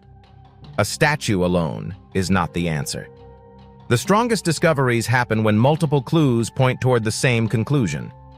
An inscription, a burial location, a genetic relationship, a historical date, an artifact, a title, an architectural connection. When all of those pieces fit together, the mystery becomes a historical fact. And perhaps that is exactly what future researchers will need to solve Nefertiti's disappearance. But there is another mystery hiding behind her story. The royal family of Amarna was not only complicated, it was unstable. Akhenaten's religious revolution created enormous changes throughout Egypt. The traditional priesthood lost power. The new capital required huge resources. The old temples were neglected. And the political structure that supported Egypt's traditional religion was suddenly under pressure. When the experiment failed, the consequences were enormous. The old gods returned. The traditional capital regained importance. The Aten cult disappeared. Akhenaten's name became associated with religious failure, and Amarna was abandoned. But what happened to the people who had supported him? Some returned to traditional religious life. Some disappeared from the record. Some had their monuments destroyed. And some may have had their identities deliberately altered. This is where Nefertiti's story becomes almost impossible to separate from the politics of memory. History is not always written by the people who lived it. Sometimes it is written by the people who survive. The rulers who followed Akhenaten had every reason to present themselves as restorers. They wanted Egypt to believe that the old order had returned, that the gods had been restored, that the disruption was over. And if Nefertiti remained associated with the Amarna system, preserving her memory might not have been politically useful. Her monuments could be dismantled. Her inscriptions could be altered. Her burial could be ignored. Her name could fade. But complete erasure is difficult. Stone survives. Statues survive. Fragments survive. And occasionally, a forgotten piece of the past emerges from beneath the sand. That is why archaeological discoveries in Saqqara, Luxor, and the Valley of the Kings continue to matter. Every tomb provides information about how Egyptians handled death. Every reused burial shows how later generations interacted with the past. Every hidden chamber demonstrates that the ancient Egyptians knew how to conceal things. And every unexpected object challenges our assumptions. Consider the tombs where later Egyptians deposited statues belonging to much earlier kings. Why would they do that? Because the past mattered. Ancient Egyptians did not necessarily see old monuments as meaningless ruins. They could treat them as sacred. They could preserve them. They could move them. They could incorporate them into newer spaces. That means an object found in a tomb may not tell us who originally owned it. It may tell us who valued it later. This distinction is incredibly important. Imagine finding a statue of a famous queen inside a later burial. Does that mean the queen was buried there? Not necessarily. It could mean the statue was moved. It could have been preserved as a sacred relic. It could have been reused. Or it could have been deliberately hidden. Without context, the object creates more questions than answers. And this is exactly the kind of problem surrounding Nefertiti. We have representations of her. We have objects connected to her reign. We have members of her family whose burials have been identified. But her own final resting place remains uncertain. Perhaps the answer is buried somewhere near the royal tombs at Amarna. Perhaps it is hidden in the Valley of the Kings. Perhaps it lies beneath a later burial. Or perhaps her remains were moved so thoroughly that the original tomb can never be identified. There is even a possibility that Nefertiti's burial was never completed. If she died during political turmoil, perhaps the royal court had little time to construct the enormous burial normally expected for a queen. Maybe she received a temporary burial. Maybe her body was later relocated. Maybe the tomb was unfinished. And that would explain why archaeologists have struggled to find a grand royal monument bearing her name. The most famous queen in Egyptian art may not have received the monumental tomb we expect. History is full of such contradictions. A person can be powerful in life and nearly invisible in death. A king can rule an empire and have his tomb robbed. A queen can become one of the most famous faces in history while her mummy remains unidentified. And an apparently insignificant chamber can eventually rewrite an entire dynasty. This is why the next major discovery in Egypt might not look impressive at first. It may be a damaged doorway, a few fragments of plaster, a broken statue, a piece of painted limestone, a small inscription buried beneath centuries of dust. But perhaps one of those fragments will contain the clue that changes everything. A royal title, a familiar name, a symbol connected to Nefertiti, or perhaps something nobody expects. Because the greatest archaeological discoveries rarely begin with certainty. They begin with a question. Why is this wall here? Why was this statue moved? Why does this tomb have another entrance? Why was this corridor sealed? Why does this inscription use that name? Why was the body relocated? And eventually, one of those questions may lead researchers directly to Nefertiti. For now, she remains suspended between history and mystery. Her face is everywhere. Her tomb is nowhere. Her legacy survived. Her body did not, at least not in any form we can confidently identify. But the sands of Egypt have already proven that they can hide extraordinary things for thousands of years. They hid Tutankhamun. They hid forgotten princes. They hid priests, physicians, queens, and entire cities. They hid objects that archaeologists thought were lost forever. So perhaps the question is not whether Nefertiti's tomb still exists. Perhaps the better question is whether we have learned how to recognize it. Because somewhere beneath Egypt's ancient landscape, there may be a chamber that has been waiting silently since the age of Akhenaten. And if its walls still carry her name, then the woman who disappeared from history may finally step back into the light. Not as a legend, not as a beautiful face carved in stone, but as a real woman, a queen, a mother, a political power, and perhaps the final secret of Egypt's most mysterious dynasty. For centuries, Nefertiti has remained one of ancient Egypt's greatest ghosts. We know her face from a single breathtaking bust. We know her name from broken inscriptions. We know she stood beside one of Egypt's most controversial pharaohs. But we still do not know where her body was laid to rest. And now, after decades of speculation, archaeologists may be closer than ever to answering the question that has haunted Egyptologists for generations. Deep beneath the ancient landscape, evidence has emerged suggesting that a hidden space connected to one of Egypt's most famous royal tombs may hold clues to a forgotten burial. A passage concealed behind walls, chambers that may never have been properly explored, and an ancient royal mystery that refuses to disappear. But there is a problem. Even if a hidden chamber exists, that does not automatically mean Nefertiti is waiting inside. The truth is far more complicated, and the deeper we look, the stranger the story becomes. Because Nefertiti did not simply vanish from history. She disappeared at the exact moment Egypt itself was changing. More than 3,000 years ago, Egypt entered one of the most extraordinary periods in its history. The old gods were being pushed aside. Temples were losing power. Traditional religious practices were being challenged. And at the center of it all stood a royal couple, unlike almost anything Egypt had seen before. Pharaoh Akhenaten and Queen Nefertiti.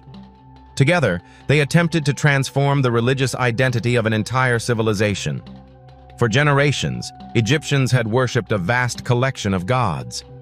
Amun, Osiris, Isis, Horus, Ptah, Hathor, and countless others formed an intricate spiritual world.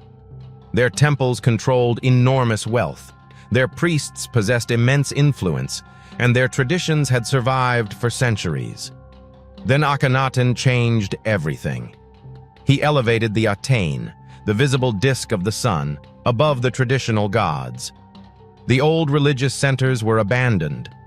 The name of Amun was attacked, and the royal family moved away from Thebes to a brand new capital called Akhetaten, a city built in the desert and dedicated to the Aten. Today we know the ruins as Amarna, and Nefertiti was not simply standing in the background. She was everywhere. Her image appeared beside Akhenaten in temples, on monuments, in royal scenes, and even in religious compositions where queens traditionally would have played a much smaller role. She was shown making offerings. She was shown standing beside the pharaoh. And in some representations, her position was so powerful that scholars have debated whether she eventually shared a form of kingship with Akhenaten. Then, something happened. Nefertiti disappeared. No dramatic death scene. No confirmed burial. No securely identified mummy. No final monument announcing where she was laid to rest. Just silence.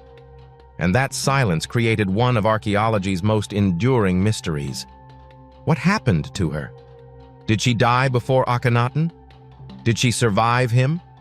Did she rule under another name? Was she buried at Amarna? Was her body secretly transferred to Thebes? Or was she hidden somewhere inside the Valley of the Kings? For decades, researchers have searched for answers. And one of the most fascinating possibilities leads directly to the tomb of King Tutankhamun. Yes, the same tomb discovered by Howard Carter in 1922. When Carter entered Tutankhamun's burial complex, he expected to find the tomb of a relatively minor pharaoh whose reign had been short. Instead, he found one of the most spectacular archaeological discoveries in history.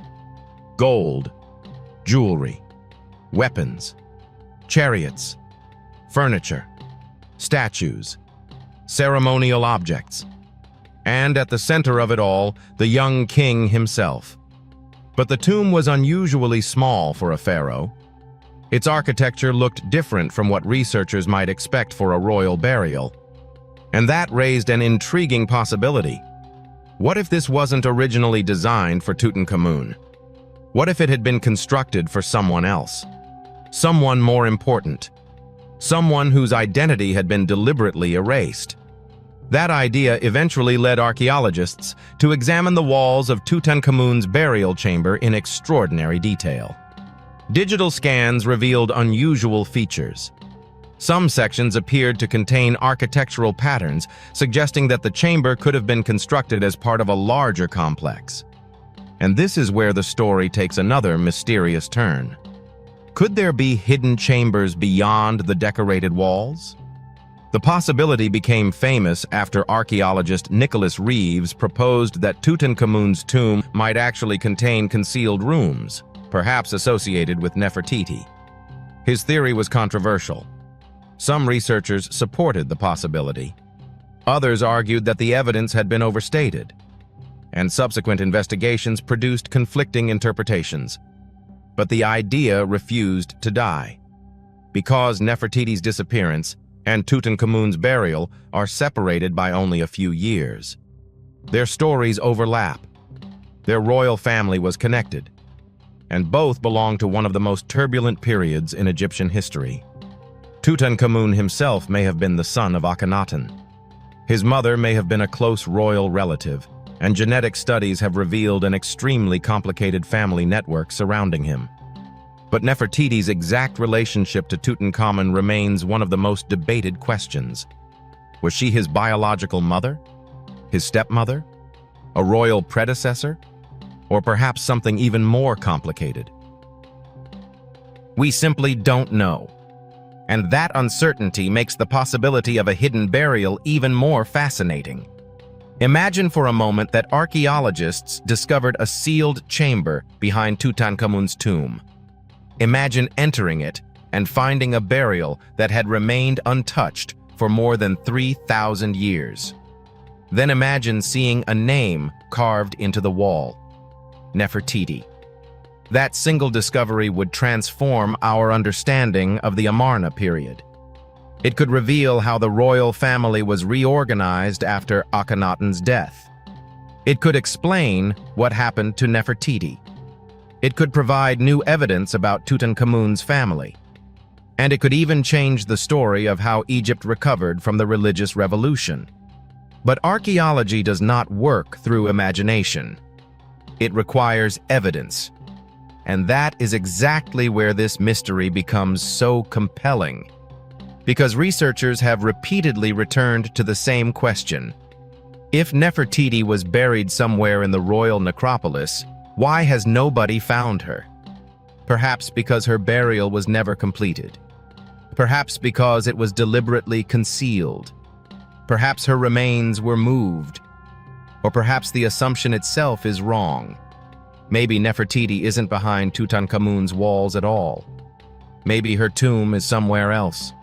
Somewhere that has been overlooked for more than 3,000 years. And that possibility takes us away from the golden treasures of Tutankhamun and back toward the abandoned city of Akhenaten. There, beneath the dry Egyptian landscape, Nefertiti's story becomes even stranger. Because Akhenaten did not build an ordinary capital. He built a city dedicated to an entirely new religious vision. And Nefertiti was at the center of that vision.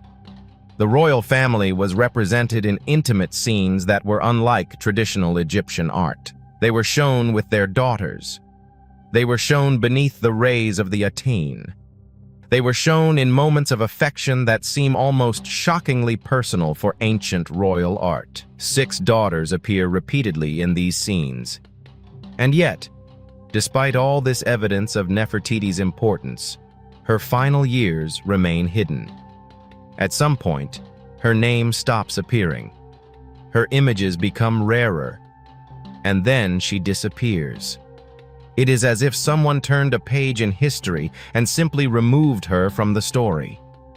But ancient Egypt was never that simple. A royal name could disappear because of political conflict.